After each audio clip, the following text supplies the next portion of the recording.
شێوەی و ئاڵۆزیەکانی نێوان کورد و حکومەتەکەی ئاکپارتی هەتا دێت بەرەو ئاڵۆزی دەچێت و لە دوایین هەنگاویشدا لەلایەن هێزە ئەمنیەکانی تورکیا سەلاحەدین دەمیرتاش و هاوسەرۆکانی هەدەپە و ژمارەیەک پەرلەمانتار دەستگیر کران و دەست بەجێ لەسەر ئاستی وڵاتانی دەرەوە کاردانەوەی لێکەوتەوە و لە هەرێمی کوردستانیش لە زۆربەی شارەکان ئیدانەی ئەو هەڵمەتەی تورکیا کرا بۆ سەر لایەنگران و بەرپرسانی کورد لای خۆیەوە نوێنەری هەدەپە لە باشووری کوردستان ڕایگەیاند ئەوان لەگەڵ ئاشتیدان بەڵام تورکیا ئاشتی ناوێت بۆیە ئەوانیش قۆناغێکی نوێ لە دژی تورکیا دەست پێ دەکەن. دەنگاویە ئەردۆغان بێ نەچاریە ئەردۆغانژی ji ber vê yekê bûî êriş dike.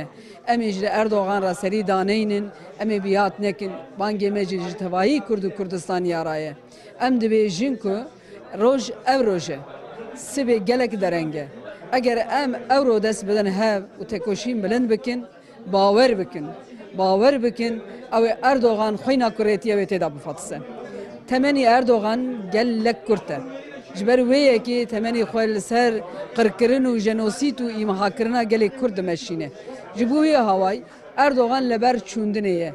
Gelê me jî bila bi viya bawer be û tekoşînê bilind bikin. لە ڕۆژی هەینی ڕابردوودا حکوومەتی ئاکپارتی هەڵی کوتایە سەر بەرپرسانی کورد و هەریەکە لە سەلاحەدین دەمیرتاش هاوسەرۆکانی هەدەپە و نۆ ئەندام پەرلەمانی بە بیانووی پەیوەندیان بە هێزەکانی پەکەکە دەستگیر کرد بە بڕوای چالاکوانێکی مەدەنیش تورکیا بەو سیاسەتەی پێشێلی یاسای کردووە و بەردەوامی سیاسەتەکانی تورکیاشی بە مەترسیدار ناوبرد. ئیدانەی ئەو جۆرە هەڵوێستەی حکوومەتی تورکیا بە تایبەتی ئاکپارتی کە بە شێوازێکی زۆر تۆند ڕوبەڕۆی برایانی کورد لە باکووری کوردستان بۆتەوە کە ئەمەش پێم وایە ئەم جۆرە هەڵوێستانە کاردانەوەی زۆر خراپی بەدوای خۆیدا دێنێ بۆیە ئەمە داوا لە حکوومەتی تورکیا دەکەین کە بۆ سیاسەتی ئێستای خۆیدا بچێتەوە و هەروەها هەوڵ بدەکەوە مەسەلەی پرۆسەی ئاشتی لە وڵاتی تورکیا بەرەو پێش بڕوە نەوەک بەرەو دواوە بگەڕ چکە ئەو هەنگاوانەی ئێستا دەبینین بەڕاستی وڵاتی تورکیا بەرەو دیکتاتۆرەت و